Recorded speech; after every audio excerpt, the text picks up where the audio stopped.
Стеллаж — это внутренние листья початков кукурузы. В прошлом видео я показывала, как сделала из него бахрому для клатча. Подумала, почему бы не попробовать покрасить его, например, в синий цвет. Я уже окрашивала нейлоновые нитки акрилом, синтетические шторы акрилом для ткани. И почему бы сейчас тоже не попробовать это повторить?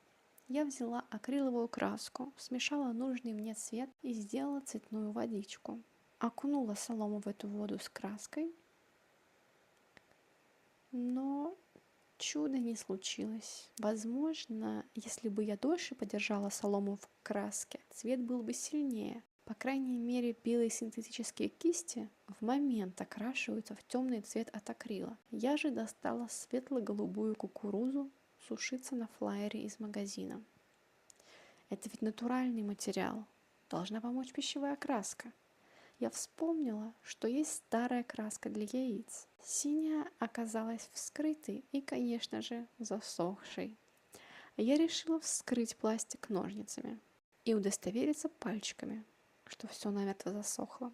Подумала, эксперимент отложу до Пасхи. Мама будет красить яичишки, и я подъеду. Только выбросила в урну этот порезанный тюбик с краской, меня тут же осенило. Всплыли какие-то мутные воспоминания, что я в прошлом году эту краску в воде горячей сначала держала и потом вскрывала и выдавливала. Но на упаковке об этом ни слова. Я попробую. Зря меня осеняло, что ли, и напрасно доставала назад это чудо из мусорки. Набрала горячей воды и закинула кусочек засохшей краски. Поставила на огонь, краска стала растворяться. Но солома покрасилась почти так же, как в акриловой водичке. Какая завораживающая красота! Оставлю подольше. Маловат концентрат, возможно. Сварю себе яичко пока.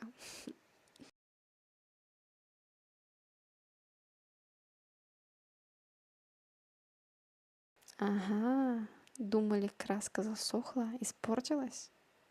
Вот как яичко прекрасно покрасилось. А солома не хочет. Я нашла видео, как женщина красит талаш всем подряд.